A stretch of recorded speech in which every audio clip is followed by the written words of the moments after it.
Hey everyone, this is Adrian from my channel Random Drop. If you like our content, make sure to subscribe. We're more than halfway to 1,000 subscribers. From there, this channel's quality and content can grow quite significantly, and I hope that you stick around. But anyway, let's get back to the video.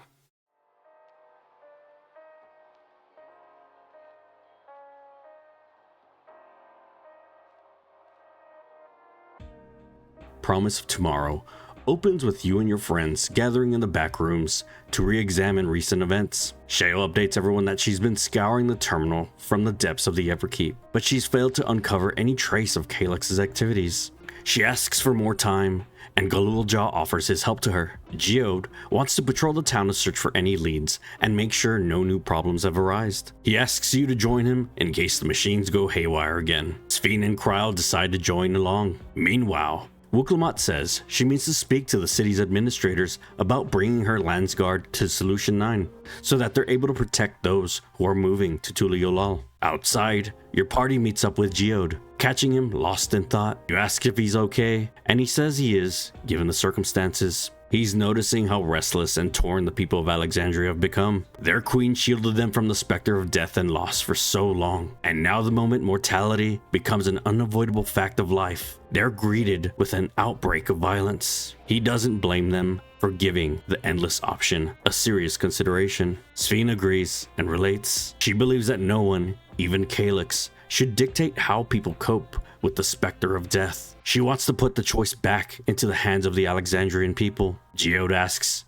if she thinks they can handle that responsibility. She smiles and says she believes they can. After waking up 4 centuries later and seeing her people endure happily all this time, Geode promises not to let her down, then splits the group in two and patrol Solution 9. As you and Geode walk the streets, he reminisces about the past before joining Oblivion. While talking to the people, he makes a connection that most of the people who were attacked recently were not wearing regulators. He brings the theory to the others, and Sphene confirms that the person she was treating in the attack wasn't wearing a regulator either. She wonders why they would be targeted over everyone else. Kryl theorizes that those who have chosen to not wear regulators have clearly rejected the old system, choosing to live their lives in the knowledge that death is inevitable. Such a person would be the least likely to choose themselves to become an endless. So Calyx chose those the least likely to accept his vision as victims to stoke fear and panic.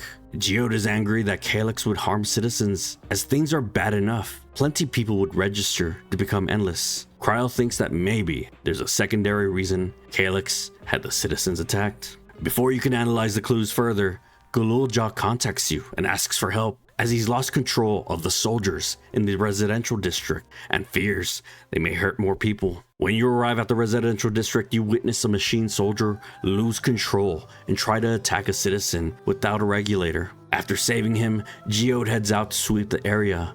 Meanwhile, Sphene asks a citizen if there are any other people nearby who don't wear regulators. He mentions Isadora and her son stopped wearing theirs recently, and your party quickly heads to their home. When you arrive, you find a defeated machine in their home and a wounded Wayake. She says she's fine, but tells the party she was too late as Isadora was attacked. Thankfully, she wasn't struck anywhere vital, and Sphene is able to heal her wounds, promising her son that everything will be alright. Afterwards, your party tries to catch up with Geode, but he isn't anywhere nearby and isn't responding to his communicator. We then cut to Geode at the next residential district over. Wayake is finally able to get through to him just before he witnesses a malfunctioning machine draining the ether from one of its victims, the body turning into white dust. He then notices the machine moving on to an elderly man wandering nearby. Geode dispatches 2 machines, his gun jamming in the process. He then checks in on the civilian, but it's a trap, as the old man was a disguised machine. Geode is then quickly surrounded and cornered. Not liking his chances, he tells Wayake to take care of everyone. Then we cut to black as he's assaulted. You arrive at his location sometime later and find a group of machines huddled around a pile of white sand. One of the machines speaks with Calyx's voice. Frustrated, he was only able to get 1 sail of ether because of your interference. Sphene yells at him and asks him what he stands to gain with all of these attacks. He simply says, ether, sufficient enough to generate 5,000 endless. How else would he acquire it? The people he's killed refused the gift of eternal life. So what difference does it make? Why not just return them to Ether now? He then mockingly walks over to you to hand over the soul cell containing Geode's ether, then asks if he would hand over the key if he would halt his harvest. You of course deny him, and he sighs at your response, annoyed that he even bothered to ask. Calyx then says he must go back to work,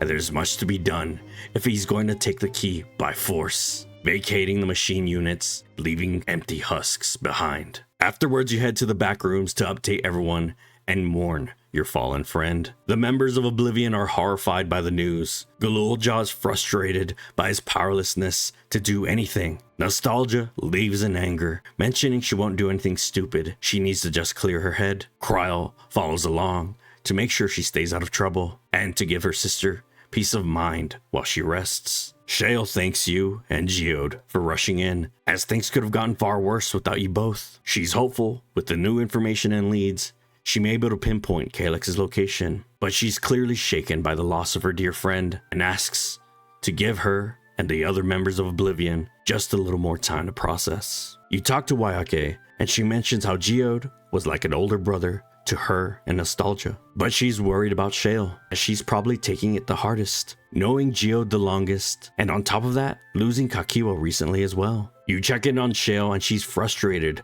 by her inability to focus, believing she should be better than this. You offer her to help her work through it, and she reminisces that Kakiwa used to say, the best thing to do with your grief is to let it all out. So she asks you to follow her to the Earthern Sky, where you first met Geode and Kakiwa, so she can say her goodbyes. There, you both drink to Geode, and Shale reminisces about the times her and Geode and Kakiwa all drank in the same room whenever they lost a comrade. A few moments later, Nostalgia and Kryl arrive. Shale had a feeling she would come here as well, and invites them both to join. While reminiscing, Nostalgia asks Shale how she met Geode and Kakiwa. After quitting her old job, she was working at a bar in the meantime. There she met Geode after the two of them got into an argument and had a drunken fistfight outside. She doesn't even remember why they fought. The both of them were probably just frustrated and angry at the world that day. Kakiwa found the two laid out on the ground and scolded them. Afterwards, she went into her recruitment pitch to save the outside world from Zoral Jaw. Since the two of them were so intent on harming themselves, they might as well do it for a good cause. Geode and Shale were convinced by the strange robot's ideas and joined her. Sometime into their operations, they searched for like-minded individuals through the core systems in hope of finding more comrades. That is when they found the back room. Its occupants long abandoned it, but Shale and the others found records of a group calling itself Oblivion. After reading about their exploits and their vision of the future, they decided to take on their name to carry on their work. Shale thanks you and your friends for their help, as Oblivion wouldn't have accomplished so much without it. She drinks to the memories of her lost comrades, reminding herself why she chose this path and why she'll continue to walk it. Now with the burden a bit less heavy, Shale thanks everyone and plans to get back to work, finding Calyx. Nostalgia thanks Shale for inviting her. Even though the pain still runs deep, she no longer feels like she's drowning in it, vowing to help put a stop to Calyx for themselves and anyone who has ever believed in Oblivion. While Shale focuses on finding Calyx, Sphene contacts you to meet her in the outskirts. She was on patrol when she started to have a bad feeling, as the locals seem to be acting strangely. After talking to the villagers, it's clear as the number of registered neo-regulators has gone up, the people have become more fearful and restless. Now well over 4,000 registered users, nearing the limit. Those with regulators seem to be showing cult-like tendencies, talking of being chosen, prayer, and banishing the darkness. Sphene wonders how much longer until the people are driven into a full-blown panic. While discussing, Alize contacts you to come back to Solution 9 immediately.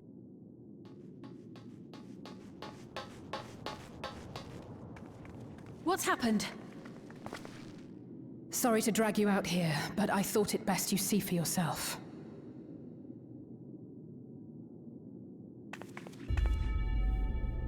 Death is your constant companion.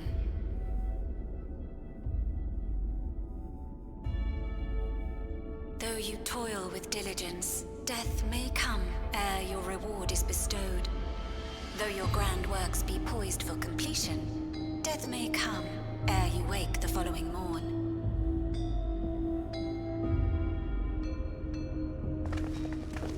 Though you enjoy a life of peace and good fortune, death needs but one instant to claim you.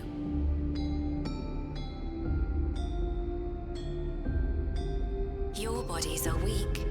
Your heart, your brain, every fragile organ rolls the dice from moment to moment. Sheer chance deciding if they function or fail.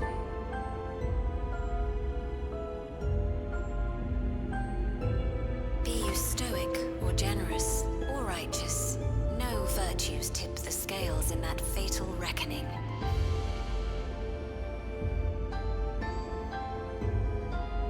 The choice is made without reason. The end is cloaked in terror. That is what it means to die.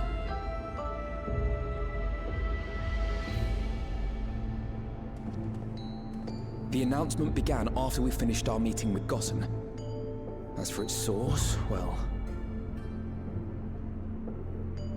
Calyx.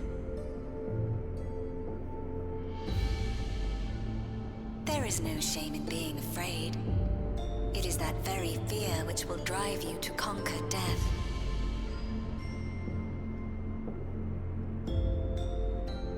Let us set a new course for mankind. Let us preserve our existence unto perpetuity.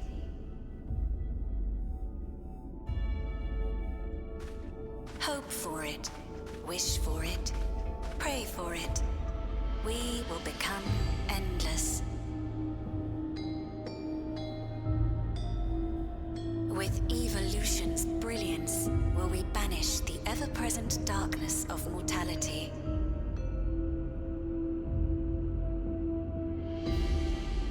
Change isn't easy. No one ever wants to take the first step. But this is the right path for us. What other way could there be? I'm gonna do it. I'm going to register. Wow, Wuklemat! You couldn't have come at a better time. Please, you have to let us move to Tuliolal. It's too dangerous to stay here. Who knows when the next century will turn on us? Even if we wanted to become endless, there are no more neo-regulators to be had. Fleeing is our only option. If the solution was as simple as leaving, then we'd all have left already. Did you not hear the announcement? For the living, death is a foregone conclusion. No matter where we go, or who we shelter with, we won't get another chance like this to overcome our fate. Easy for you to say when you have that regulator.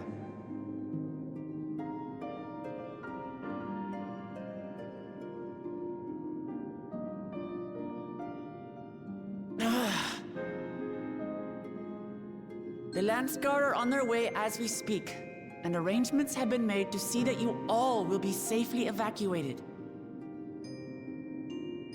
Tulichola will aid you in whatever way we can. So please, remain calm.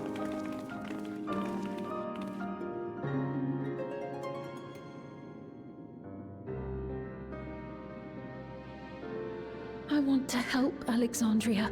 I want to save its people.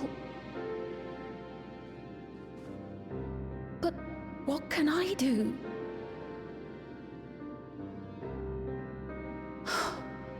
I am not their queen.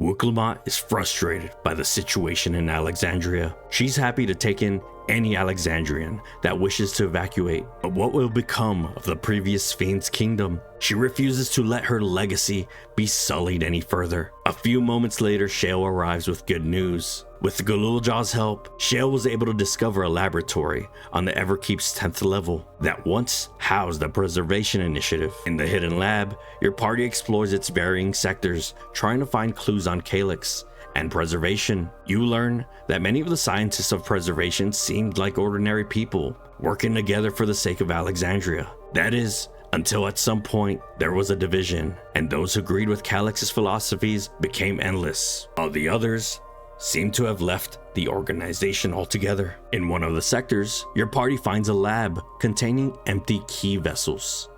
It's confirmed that the interdimensional key is just the crystal shard, housed inside an electrope chalice designed by preservation to control it. Shell then uncovers footage of a preservation scientist being executed after announcing that she was leaving the organization. The murderer was her head director, who you learn had an unhealthy obsession with Calyx. Eventually, your party finds the head terminal hidden in the director's office. As Shale tries to use it to track down Calyx, Crow has a theory that the only real likely location Calyx should be able to exist is inside the meso terminal itself. Shale believes it's very possible that Calyx partitioned off his own memories into a protected sector. Before Shale can finish using the terminal, Calyx is done waiting and lets her know tracking him down won't be necessary. He believes he's a master force powerful enough to defeat you, so he invites you to the top of the meso terminal where his memories are located. There he wishes to have the key wrestled from you, while you have a chance to be rid of him once and for all. If you don't take his invitation, he plans to simply wait and continue to convert the Alexandrians into endless. Wuklamat confronts Calyx and asks something that's been on her mind. If Calyx has been one step ahead of them this whole time, why did he let the key fall into their hands after the Endless Fiend's plans fell apart? Calyx gives a pained sigh and admits it was a miscalculation. It's revealed that in the Endless Fiend's final moments, her restored memories became one with the terminal's control systems, giving herself authority higher than Calyx, and shielded you and Wuklamat from his interference. He knows that Endless Fiend perceived his presence, but is unsure to what degree. Wuklamat accepts his answer and vows to him that he will take no more from the Alexandrians. Fiend is moved by your and Wuklamat's resolve to continue honoring the memory of her endless self, even after the horrible things she did, thankful that the two of her has them as champions. Before heading out to face Calyx, Wuklamat and Crow believe that they should reach out to Gossen. Preservation has helped shape Alexandrian society for centuries. Taking them down will have serious consequences. They need to inform the officials in charge what your party intends to do. Gossen admits it's a difficult situation, but is unable to condone your actions. His main concern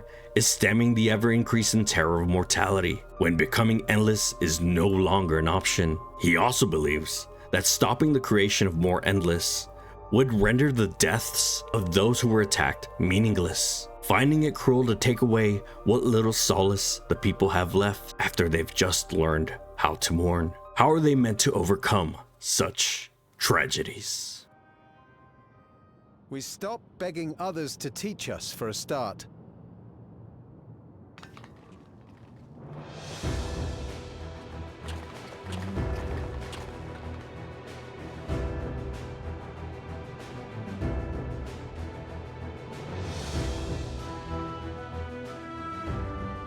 For the longest time, we've been protected by Queen Sphene and the systems put in place by our forebears.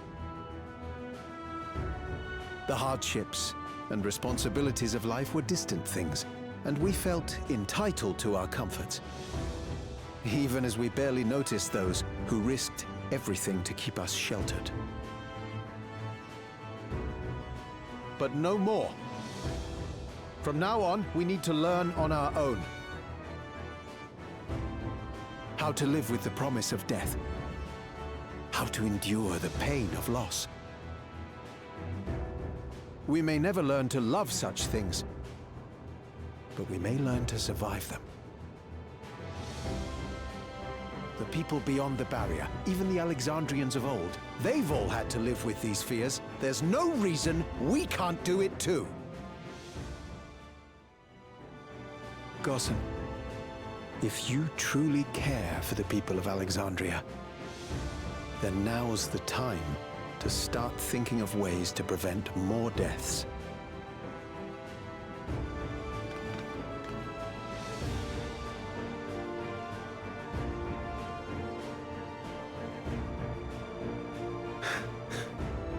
Were I to become endless at the expense of my countrymen's lives, I would regret it for the rest of my existence.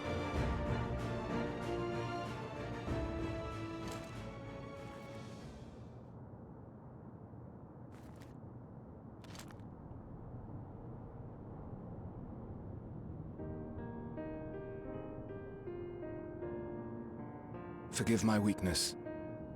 When the people have lost their way, it falls to the government to support and guide them. Alexandria can rise above this sorrow and find its way forward once more. Is that not so, Your Majesty? Indeed it is.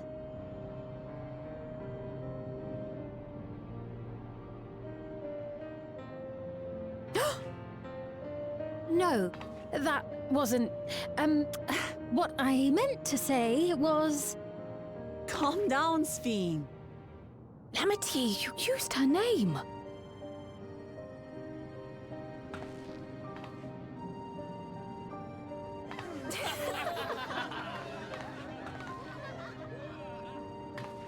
The perfect resemblance to our beloved Queen Sphene has not escaped our notice. Yet we also understand that you are not her. Having to live in secret, unable to share who you really are, that must have been hard on you.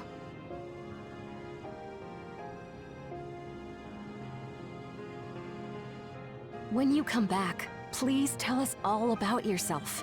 I imagine yours is a rather outlandish story, but we're eager to hear it all the same.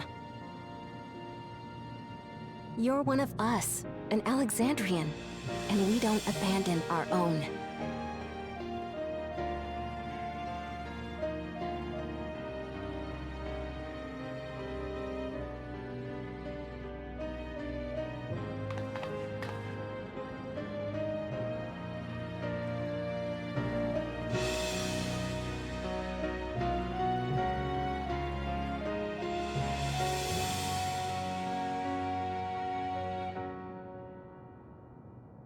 I promise to return. And when I do, I look forward to speaking with you all. Afterwards, your party and the rest of the Scions meet outside of the Meso Terminal. Sphene reminisces on how frightened she was after waking up from her slumber, believing everything she loved had gone to dust. But in reality, much remained the same. She thanks Otis, Zelenia, and their knights for defending their way of life, the people of Alexandria for continuing to pass their legacy, and her other self. Lastly, she thanks her new friends for rekindling hope in her heart and giving her the courage to take up arms and fight. You remember Endless Sphene and how she described her past self, too gentle and weak to serve her people. But now, surrounded by new allies and hope burning bright, Sphene and her friends rise to the challenge her endless self could not. With your party, you fight to the top of the Meso Terminal, where Calyx awaits. Before beginning, he confirms the terminal in front of them contains all of his memories. In the early stages of Endless creation, it was established that memory duplication was prohibited. Despite the risks, he believes memories are the essence of the self and shouldn't be diluted. Sphene asks why Calyx pursues evolution so fervently. What would he gain from eternal existence? He believes her question is meaningless, explaining that he has ascertained the superior path to mankind's preservation. That which must be done, he can do, describing it as correcting humanity's heading, as their current direction promises no liberation from conflict or tragedies. Sphene is surprised how single-minded Calyx still is after all of these centuries, and vows he will never hurt another single Alexandrian. Calyx then reveals his hand and begins the process to summon a primal by stoking the fear of death in the people and using the neo-regulators to create tempered slaves. Calyx successfully creates the primal of death.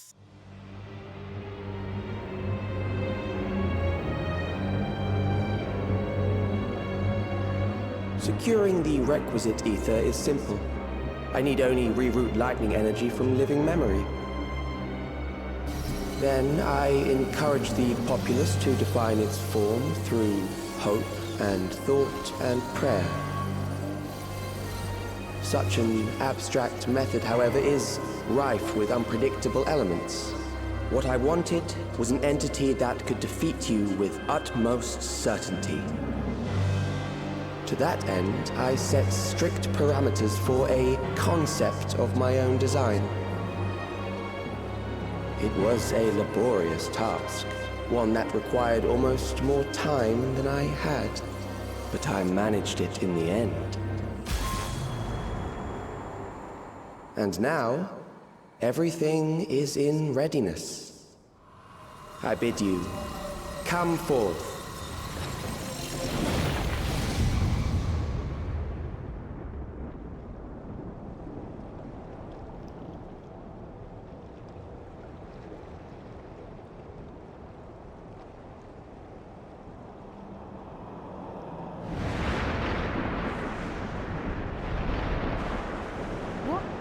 What is that?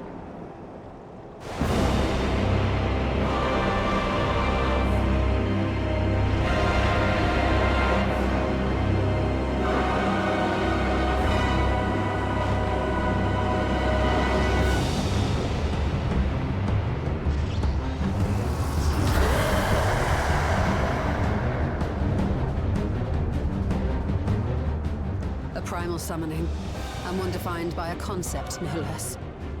How did he learn such techniques? Keep these close.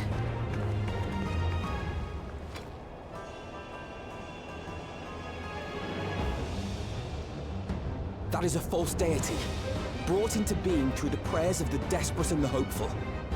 The talismans will protect your minds from being enthralled.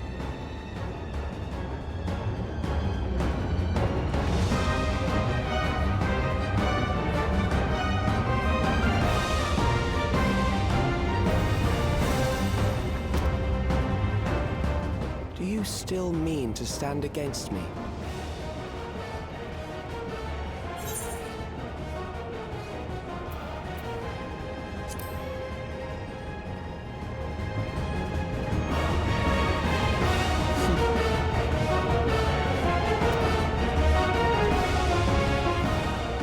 That remains to be seen.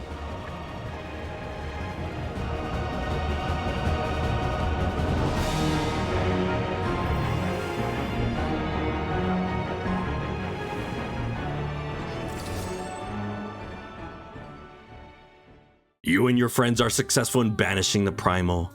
Y'shtola calls to attack Calyx's core immediately after, but the attacks are stopped by a defensive barrier. Calyx anticipated your immeasurable strength. Moments later, Necron reforms itself and prepares to attack again. He explains that bringing death to a being manifested by the fear of dying only makes it stronger, reviving itself over and over until all of the lightning ether in the world has been run dry, claiming that this fight is unwinnable. Necron's aura begins to suffocate your companions. Calyx asks, isn't it obvious how strong mankind's aversion to death truly is? You may not win this battle, but he will continue his crusade against mortality, promising so long as our memories endure, we may live on. Sphene is angered by Calyx's twisting of those words, as they were never meant to teach the living that physical death is nothing to fear, but said to offer comfort to those that are left behind. Sphene then contacts Shale and asks for her voice to be heard. Nahe, don't you recognize me? Nahe!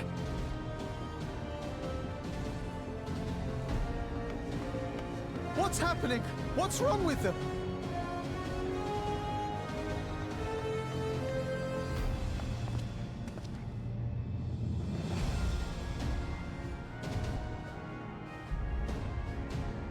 What will become of us? Fellow Alexandrians, please, Heed my words. What now? Another broadcast? I know that voice.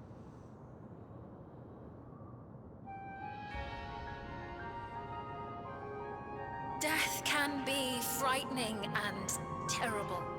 I understand the desire to forget, to seek eternal life and be freed from fear.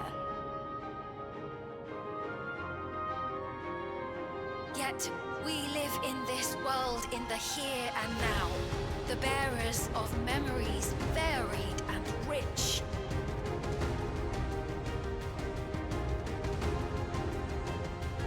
Our worries can weigh heavy, and there may be nights when the darkness feels like more than we can bear. But if we can endure those dark hours, the world will always brighten come the dawn.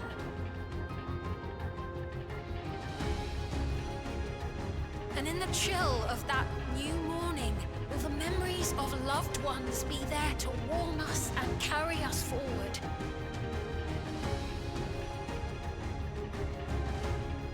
So do not forget their passing.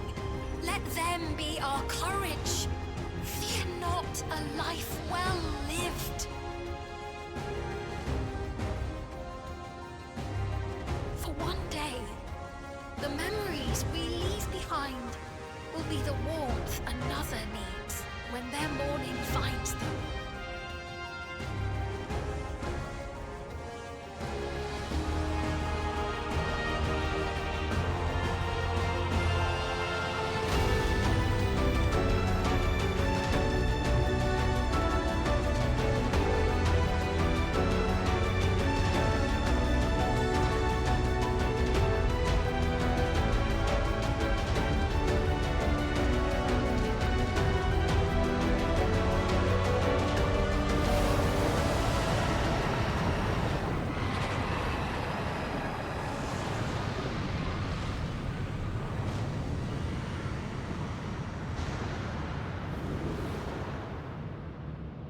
What is this reaction?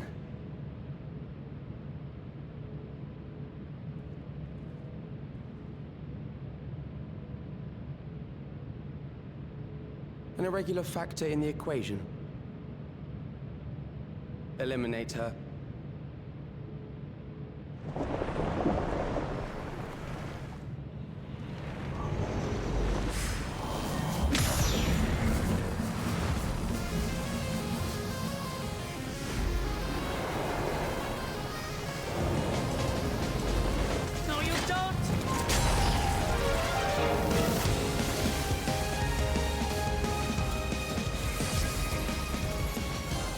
Memories cannot be duplicated, but they can be transferred.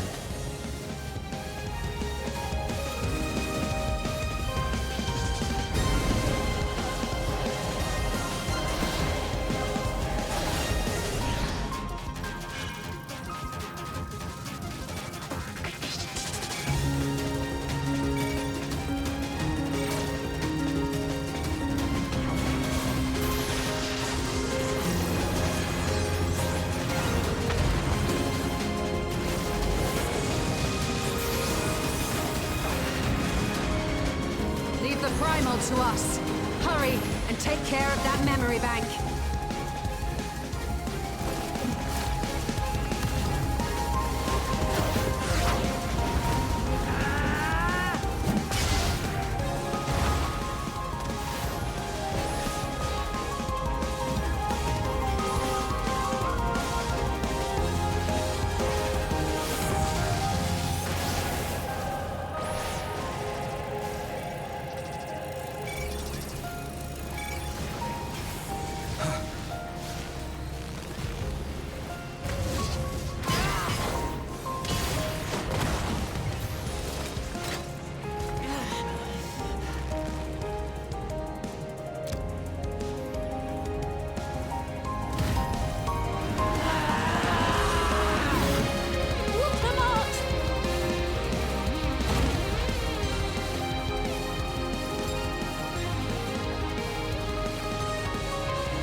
My word! I promised I would protect her people!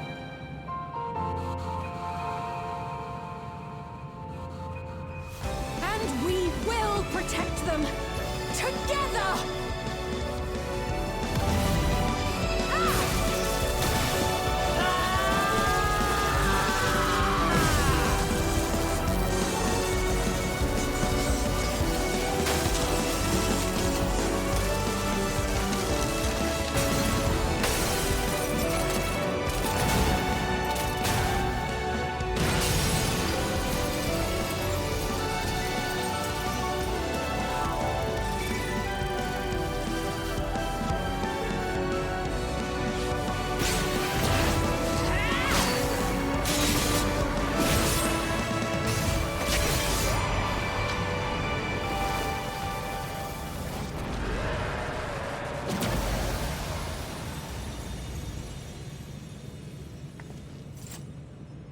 The others.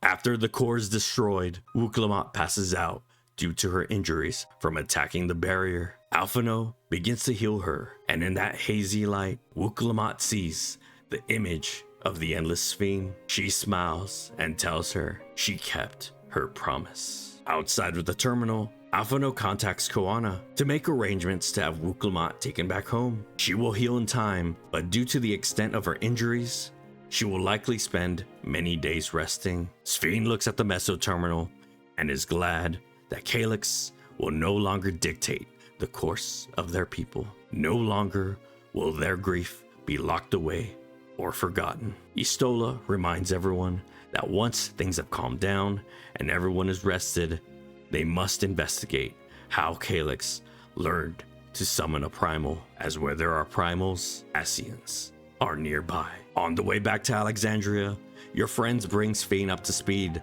on primals and their effect on the land and its people. It's very possible that those with regulators are now enthralled to the deity, but preparations are being made to have those individuals looked at so they can be cured. Sphene asks if she can help, and they decide to talk to Gaussen to gather all the arcane practitioners so they can learn how to use Porxies. Alize asks you to check in on Gululja, as she heard from Shale that he's been running around the kingdom on his own, trying to fix every problem personally. You find him outside the ruins of Old Alexandria, accompanied by Erenville. The two are happy to see you back and hear the good news that Wuklamot will make a full recovery. But Gululja is frustrated by his powerlessness, even with the king's authority. If he were strong, more people would still be alive. You console him, letting him know that he will grow into his strength, and often enough, those who know weakness first become the strongest. Erenville tells the young man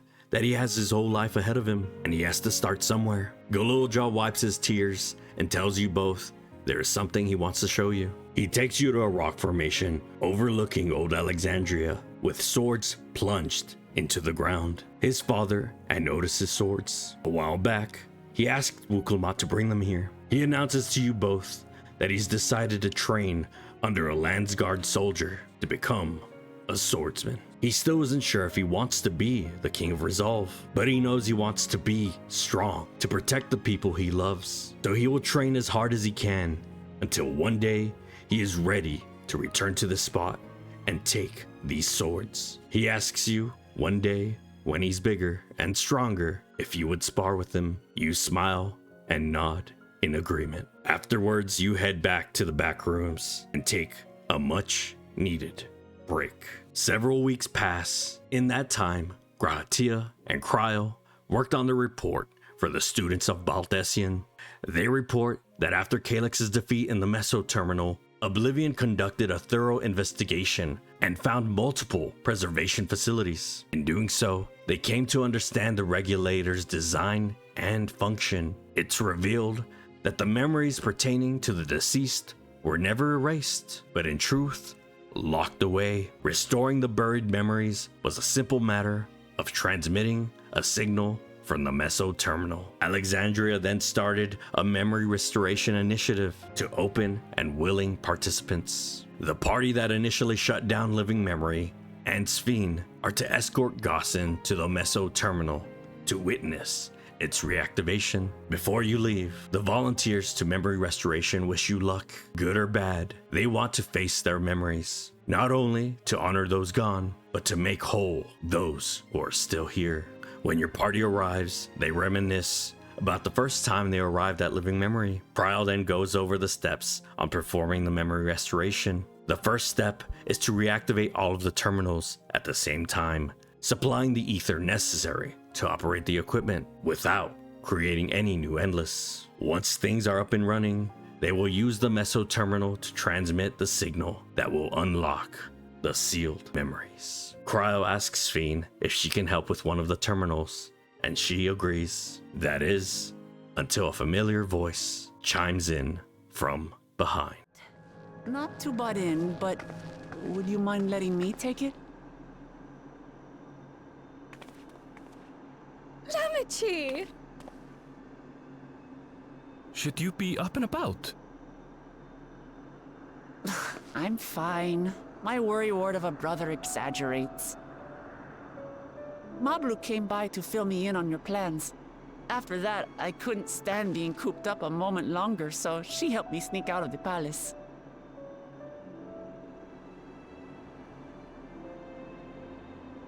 I'm so glad to see you're well. Sorry Kona made you think I was at death's door.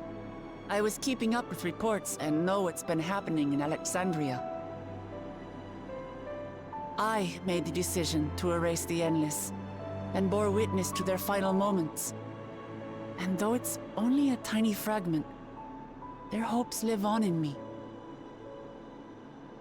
I feel responsible for making sure that they're remembered, that their legacy is passed on.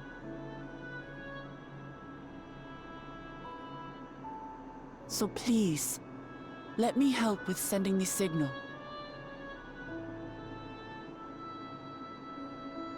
You've made a convincing case, but do take it slowly.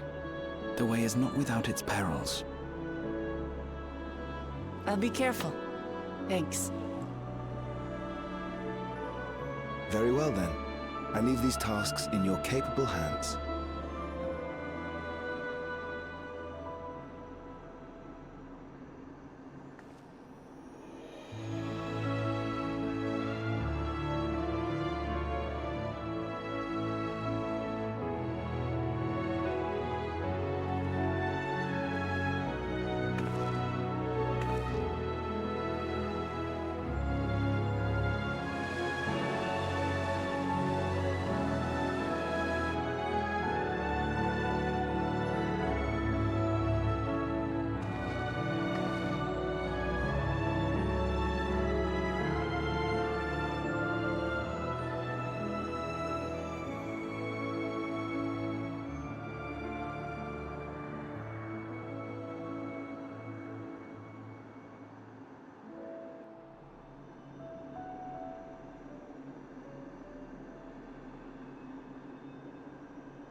All right, everyone.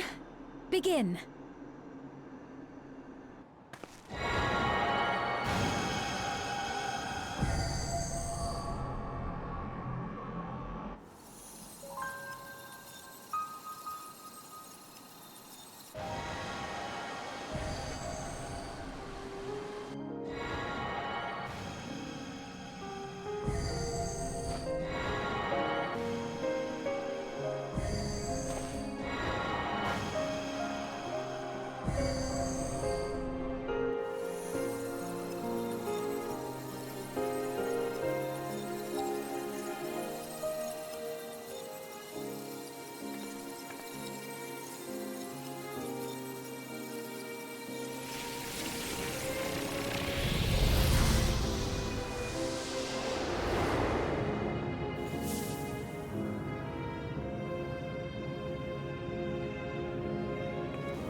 was the sight we saw no more than a trick of the light?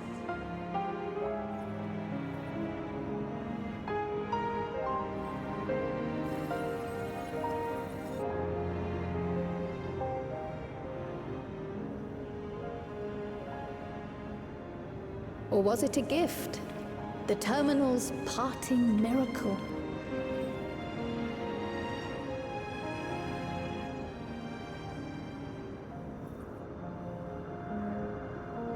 But those days are gone. We chose to move forward. We hold fast to our memories of sorrow and of grief.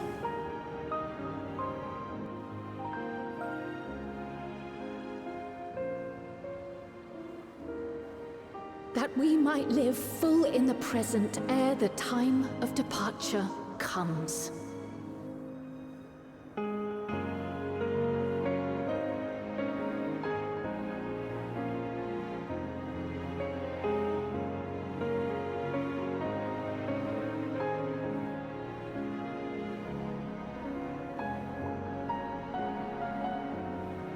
Let's go home. To our beloved Alexandria.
This is absurd.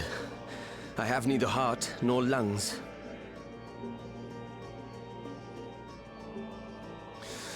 I was overconfident. Prudent course would have been to wait until I'd calculated an insurmountable advantage.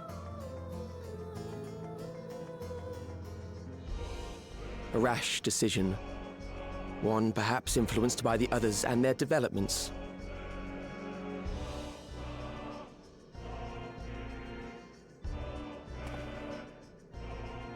But no matter. Learn from this setback, and next time...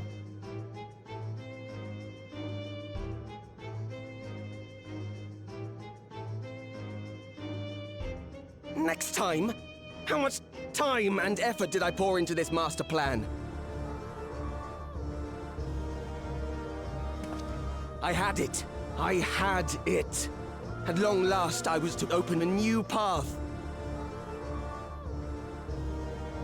Those imbeciles and their damnable heroics.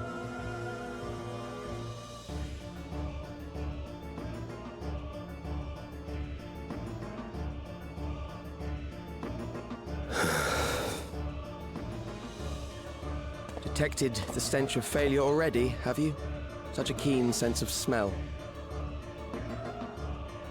Yes, I will give my report, as is protocol. Be sure our winter peers are apprised of the details.